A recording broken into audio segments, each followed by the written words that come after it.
வணக்கம் டெக் சப்ரோ நண்பர்களே. இன்னைக்கு எதை பத்தி பார்க்க போறோம் அப்படின்னு பாத்தீங்கன்னா, ஆர்பிஐ ஒரு புதுசா ஒரு ரூல்ஸ் ஒன்று கொண்டு வந்திருக்காங்க. தங்க நகை கடன் நீங்க எந்த ஒரு நேஷனலைஸ்டு பேங்க்ல நீங்க வச்சிருந்தீங்கனாலும் அந்த பேங்க்ல இயர் எண்ட்ல நீங்க வட்டி கட்டாம விட்டு இயர் எண்ட்ல நீங்க அதை திருப்பி வைக்கிற மாதிரி இருக்கும். இனிமேல் அது மாதிரி திருப்பி வைக்க முடியாது.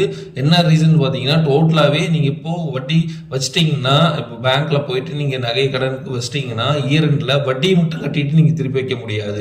நீங்க டோட்டல் அசல் வட்டி ரெண்டையும் கட்டிட்டு அன்னைக்கு நீங்க திருப்பி வைக்க முடியும். அடுத்த நாள் நீங்க திருப்பி வைக்கலாம் அப்படின்னு ஆர்பிஐ ரூல்ஸ் போட்டிருக்காங்க. அதை பத்தி விரிவா இந்த வீடியோவில் நம்ம பார்ப்போம். இப்போ தங்க நகை கடன் தொகையை முழுமையாக கட்டி அந்த கடனை முடித்த பிறகு மறுநாள் தான் புதிதாக தொடங்கி நகைகளை அடகு வைக்க முடியும் என்று ரிசர்வ் வங்கி புதிய அறிவிப்பு வழங்கியுள்ளது. வங்கியின் அடகு வைத்த நகைகளை மறு அடகு வைக்க ரிசர்வ் வங்கி விதித்துள்ள இந்த புதிய கட்டுப்பாடுகளுக்கு பொதுமக்கள் கடும் எதிர்ப்பு தெரிவித்துள்ளனர். கந்து வட்டிகளை நாடி செல்ல வேண்டிய நிலையில் தள்ளப்படுவதாக மக்கள் கருதுகின்றனர். தங்கத்தின் விலை எந்த அளவிற்கு வேகமாக ஏறியதோ அதை வைத்து தான் கடன் பெறலாம் என்று நினைத்த மக்களுக்கு சிக்கலுக்கு மேல் சிக்கல் வந்துள்ளது. தங்க நகைகளை அடகு வைத்தால் பொதுவாக தங்கள் கடன் தொகையை முழுமையாக கட்டி நகையை திருப்பி முடியவில்லை என்றால் வட்டி தொகையை மட்டும் கட்டி மறு அடகு வைப்பார்கள். இதனால் நகைக்கடன் வாடிக்கையாளர்கள் ஒரே நேரத்தில் அதிக பணத்தை புரட்ட வேண்டிய கட்டாயம் ஏற்பட்டது. ஆனால் ரிசர்வ் வங்கியானது கடந்த ஆண்டு அக்டோபர் மாதம் வங்கிகளுக்கு வழங்கியுள்ள அறிவுரை மக்களின் கவலைக்கு ஆழ்த்தியுள்ளது. இதன்படி நகைக்கடனை பொறுத்தவரை ஓராண்டு முடிவில் மொத்த பணத்தையும் கட்டி நகைகளை திருப்பிக் கொள்ள வேண்டும்.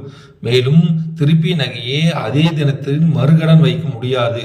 ஒரு நாள் முடிந்து அடுத்த நாள் தான் மீண்டும் புதிய நகைக்கடனை தொடங்க முடியும் என்று ரிசர்வ் வங்கிகளுக்கு அறிவுரை வழங்கியுள்ளது. இந்த உத்தரவால் வங்கிகளுக்கு சரி வாடிக்கையாளர்களுக்கும் சரி நல்லதாக இல்லை. ஏன் இந்த முடிவு, எதனால இந்த முடிவு எடுத்தாங்க அப்படின்னு பாத்தீங்கன்னா, நகை கடன் வழங்கும் வங்கிகளில் பல்வேறு குளறுபடிகள் நடப்பதாக ரிசர்வ் வங்கிக்கு புகார் வந்தது. இந்த ரீசன்னால கடன்களை முடித்து கொண்டு வராமல் தொடர்ந்து நகை கடன் 5 வருடங்கள் முதல் 10 வருடங்கள் வரை தொடர்ந்து இருக்கிறது. இதை கவனிக்கும் நோக்கிலும் அதேபோல் தங்கை நகைகளை மதிப்பீட்டு செய்பவர்கள் மோசடி செய்து நகைகளை திரும்ப அடகு வைப்பதாக அங்கங்கே புகார்கள் எழுந்துள்ளன.